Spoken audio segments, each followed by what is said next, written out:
नमस्कार, मैं हूं रमन कुमार, आप देख रहे समाचार। किसान सालों से अपने ही मांग को लेकर के, जो न्यायिक मांग है उसको लेकर के धरना पर बैठे हैं, लेकिन शासन प्रशासन के कान पर जूं तक रेंगने को तैयार नहीं है।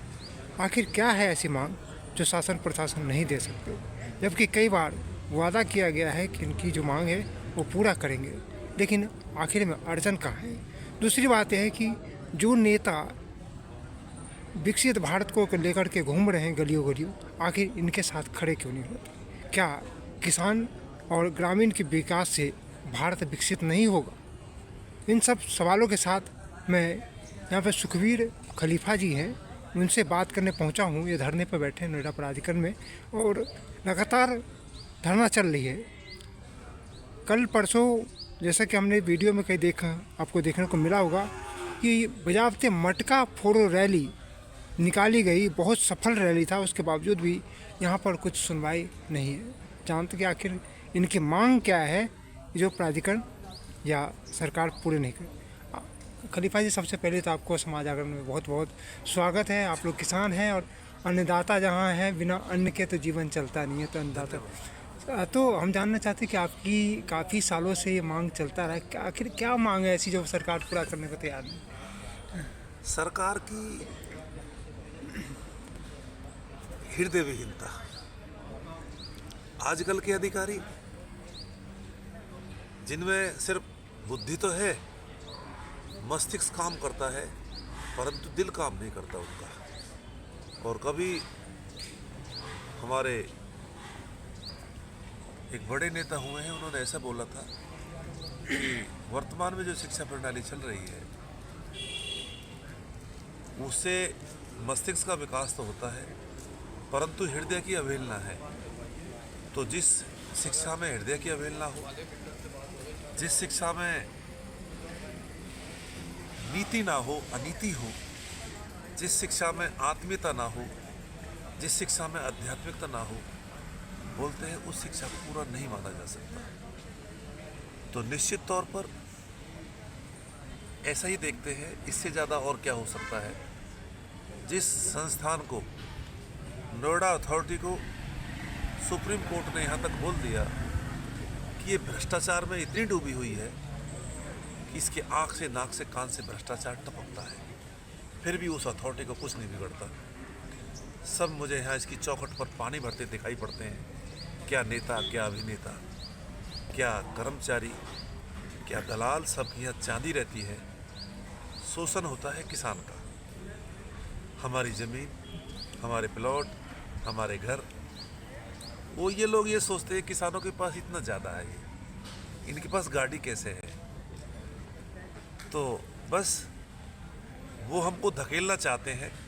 उन्हीं दुर्दिनों में जब हमारे यहाँ बड़े बूढ़े हिंडन और यमुना की बाढ़ में घिरे रहते थे, यहाँ बड़ी मुश्किलों में वो जीवन यापन करते थे, परंतु उनको मालूम नहीं है कि अब हमारे बच्चे भी जद्दोजहद करने वाले हो गए हैं, पढ़े लिखे हो गए हैं, वकील हो गए हैं, और दूसरे क्षेत्रों में हम अपना दबदबा बनाने लगे हैं।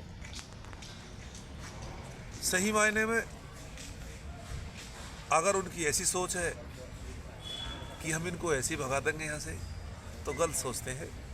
हमें भले ही, मुझे ही लगभग 5 साल हो गए हैं धरना देते, और हम एक सीरीज में हमने लोगों को लगाया भी है। आखिर बोर्ड में पास कराया है मुद्दों को। 10% का मुद्दा, चाहे वो आबादी का मुद्दा, चाहे 5% के प्लॉट में कॉमर्शियल गतिविधि का मुद्दा, हमने सारे मुद्दों को बोर्ड में पास करा लिया है। शासन में लंबित हैं। शासन हमारी धमक देखना चाहता है कि इनकी धमक कैसी है। तो हम मूल से इतने कमज़ोर नहीं हैं। तो 5 साल से तो आप धमक दे ही रहे हैं ना, तो आखिर क्या परेशानी कहाँ पर आ रहा है? परेशानी इनकी मानसिकता में है। बता रहा हूँ ना, ये खटमल बन चुके हैं जो आम जनता का खून चूसते हैं और अपनी जेबें गर्म करते हैं।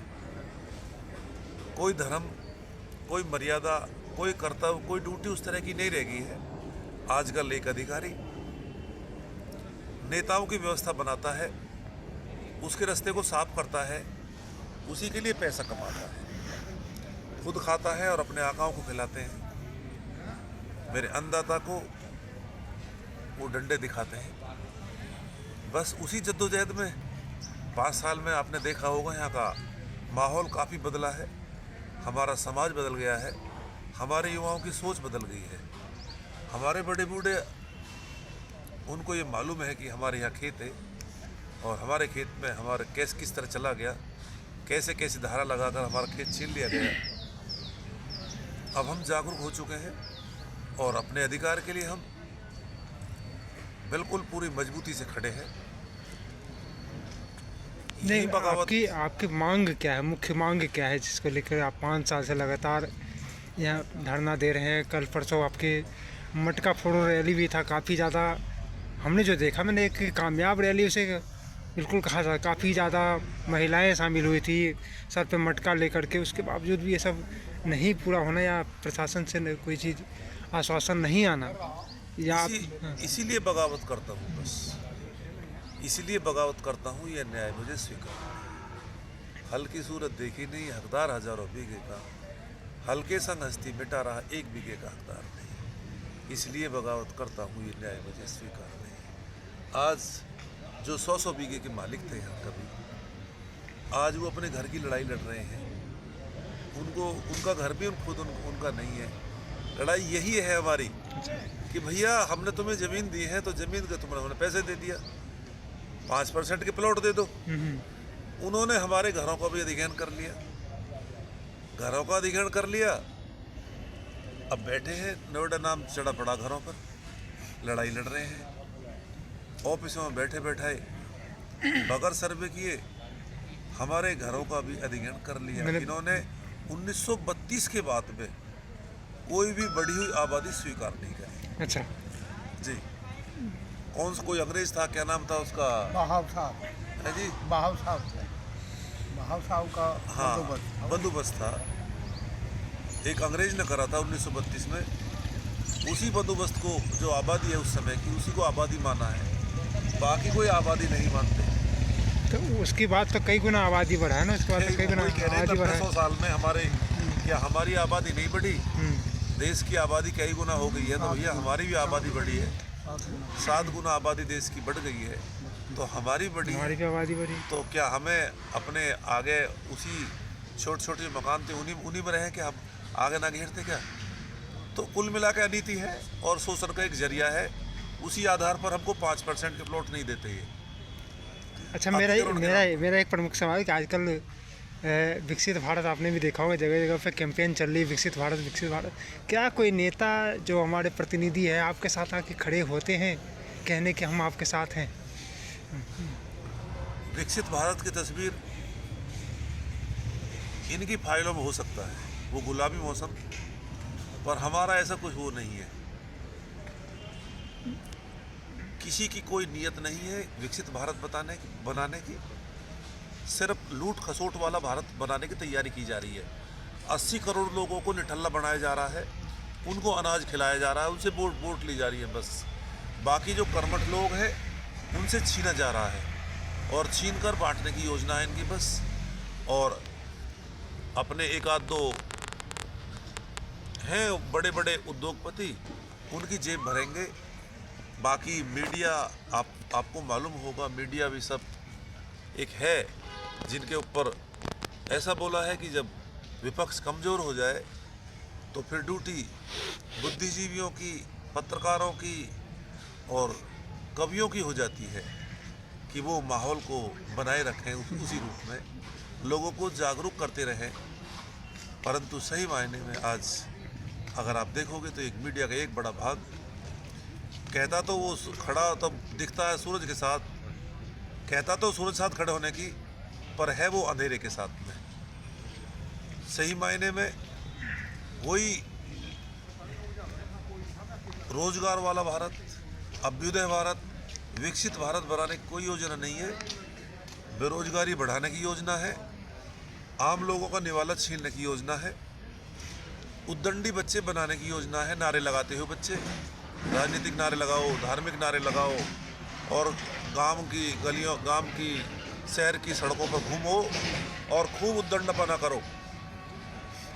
जितना उद्दंडपना किया जाए उतना उद्दंडपना करो। नहीं, मेरा जो मुख्य सवाल था कि जो नेता है, क्षेत्रीय सांसद प्रतिनिधि जो भी है, जो अब इलेक्शन भी आ रहा था, वोट मांगने गांव-गांव गली-गली जाते हैं, लेकिन गांव में रहता कौन है? किसान ही तो रहते होंगे कि तो क्या किसान के साथ खड़े होने के लिए कोई भी आपके साथ अभी तक आए हैं?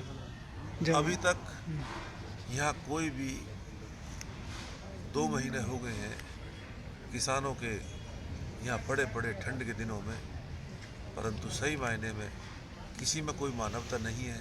बड़ा दम्भ भरते हैं कि हम बड़े सत्यवादी हैं और जो सच होगा उसको रुकने नहीं देंगे और झूठे काम को होने नहीं देंगे। यहाँ होता उल्टा ही है। पिछले 5 साल चले गए, ये 2 साल चले गए, परंतु यहाँ सीधा कुछ नहीं होता है। यहाँ झूठ का साम्राज्य है, लोगों को अंधेरे में रखने की योजना है। कोई सांसद, कोई विधायक, कोई किसानों की सुध नहीं लेता। झूठे ढकोसले हैं, सब बकवास है।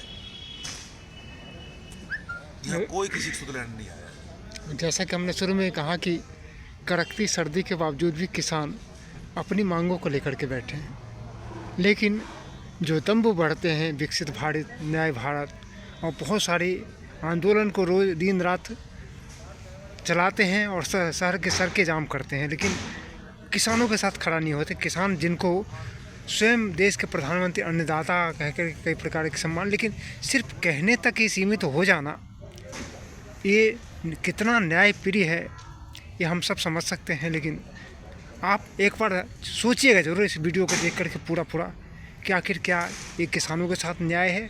जो पूरी माने मानवता अगर जीवित है या मानव जीवित है तो वो खाएगा क्या? खाएगा वही जो किसान उगाएगा। तो हम सब कहीं ना कहीं किसानों से जुड़े हैं, बिना उसके कुछ नहीं हो सकते। आप कुछ भी विकसित कर लीजिए, लेकिन आखिर में हमें चाहिए क्या? किसानों से आना चाहिए। नमस्कार, आप देख रहे थे समाचार।